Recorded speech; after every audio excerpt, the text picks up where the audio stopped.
In the year 102 BC, a shadow loomed over the Roman Republic. Not a rival city-state, nor a rebellious eastern king. It was a storm of people from the cold, misty north. They were known as the Cimbri, a coalition of Germanic and Celtic tribes, the Teutones, the Ambrones. For years they wandered Europe, drifting toward Aquae Sextiae, a moving nation of warriors, women, and children. Their trail became destruction and clashes with Rome. Worst at Arausio in 105 BC. A human tide threatened the foundations of Roman life. The man chosen was no typical aristocrat, Gaius Marius, a novus homo who rose by talent and ambition, a master of logistics, discipline, and brutal effectiveness. After Arausio, he was elected consul year after year. He overhauled the army from militia to profession. He opened recruitment to the landless poor, loyal to their general who fed, paid, and rewarded them. Relentless drilling hardened Marius's mules. Standard gear forged cohesion and reliability. His pilum tweak made enemy shields dead weight, 30 to 40,000 veterans and fierce new loyalists. Marius studied his enemy, strengths and weaknesses. He refused the open plain that favored their charge. He marched south and built a fortified river camp. A nation on the move took days to pass by. He held his men in check, deliberate psychology. He made their terror ordinary and then contemptible. When they moved on, he followed from the high ground. He camped where defense was easy. He chose the valley of the Arc near Aquae Sextiae, no wide plain, steep ridges funneling the foe. He controlled the water. Thirst would drag them uphill. The battle began at the river, not the line. Thirst brought the Ambrones to the banks, unwary. Ligurian mountain fighters surged from the slopes. A brawl erupted, shouts, steel, and screams. The Ambrones charged, pressing the auxiliaries hard. Marius deployed a shield wall on higher ground. Long swords met scuda. The Roman line did not break. Short thrusts and gravity drove them to the river. The Ambrones shattered, bloodied and thrown back. Act 1 ended, a clear Roman success. The first clash was only a prelude.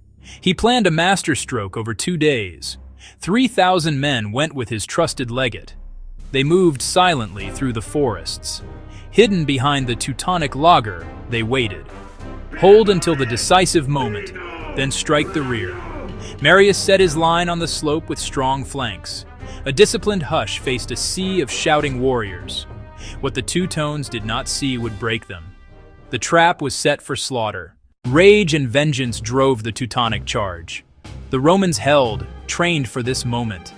A storm of heavy javelins tore into the rush. Shields became anchors, many fought exposed. Another rain broke their momentum.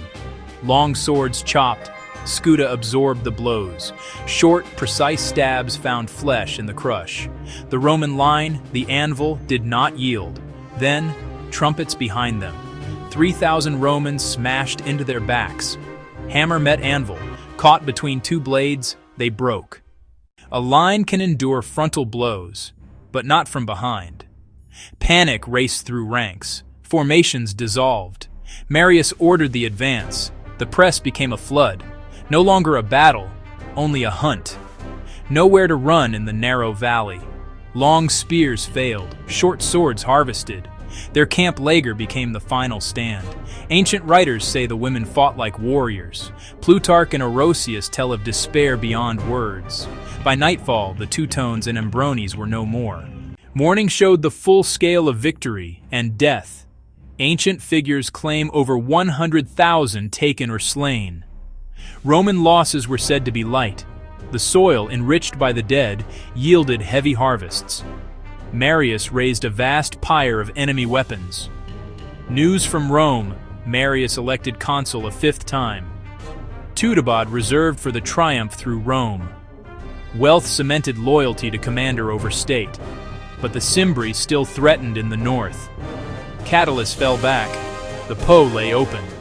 Marius marched to join him for the final reckoning. Aquae Sextiae saved the Republic from an existential threat. It proved the power of Marius's professional legions. Terrain, psychological war, and patience set the stage. His hammer and anvil became textbook Roman generalship. The West secured, Rome focused on the Cimbri.